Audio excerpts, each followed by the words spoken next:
Саламатсыңарбы балдар? Кыргыз тили сабагын баштайбыз. Бүгүнкү сабагыбыздын темасы улуттук тамак аштар.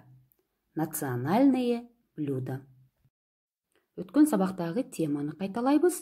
Улуттук баш кийимдер. Улуттук баш кийимдерге эмнелер кирет экен? Силер сүрөттө көрүп турган калпак, тебетей, шөкүлө, элечек, малакай. Бүгүнкү сабактын жаңы сөздөрү менен таанышалы, менин аркамдан кайталап тургула. Эң сыйлуу, бышырылат, аралаштырат, чык, кесме. Сөздөрдү сөздүк дептериңерге жазып алгыла, жаттагыла. Кыргыз элинин улуттук тамак аштарын эске түшүрөлү. Алар куурдак, палоо, быжы, олобо жана беш бармак. Беш бармак кыргыз элинин эң сыйлуу тамагы. Азыр ушул беш бармак жөнүндө текст окуйбуз. Окуу китебиңердин 119 бетин ачкыла, биринчи көнүгүү. Беш бармак кыргыздын эң сыйлуу тамагы. Бышкан эт майда тууралат. Эттин сорпосуна кесме бышырылат. Эт менен кесмени аралаштырат. Үстүнө чык куюлат. Беш бармак койдун, уйдун жана жылкынын этинен жасалат. Текст боюнча суроолорго жооп берели. Кыргыздардын эң сыйлуу тамагы кайсы? Ойлонобуз балдар. Туура, кыргыздардын эң сыйлуу тамагы беш бармак. Келерки суроо. Этти эмне менен аралаштырат?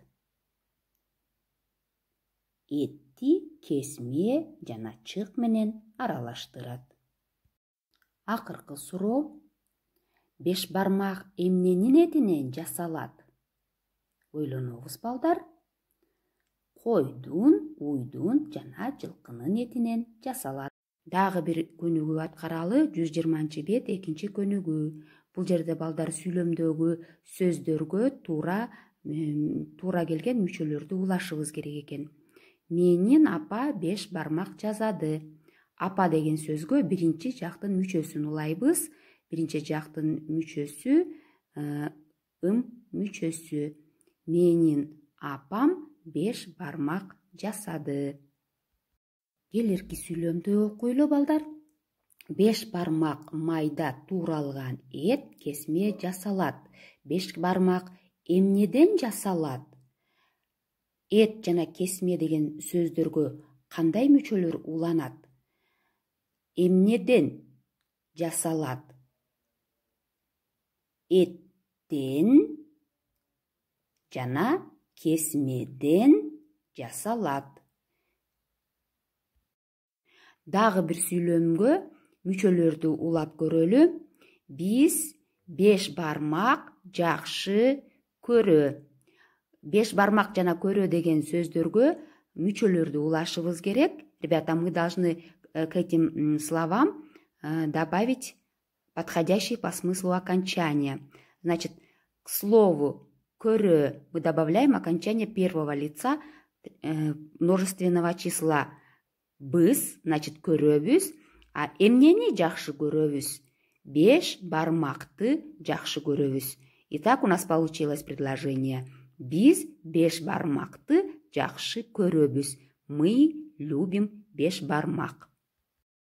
Азыр балдар, кимге кандай тамак жагат деген суроого жооп айталы. Кимге кандай тамак жагат? Мага беш бармак жагат. Мне нравится беш бармак. Атама палоо жагат. Папе нравится плов. Досума куурдак жагат. Силерге, балдар, кандай тамак жагат? Ушуну менен бүгүнкү сабагыбыз аягына келип жетти. Үйгө тапшырма. 120 бет 4 көнүгүү. Филвордтон 5 бармакка керектүү азыктардын аттарын тапкыла. Жаңы сөздөрдү сөздүккө көчүрүп жазгыла жана жаттагыла. Келерки сабакта жолугушканча саламатта калгыла.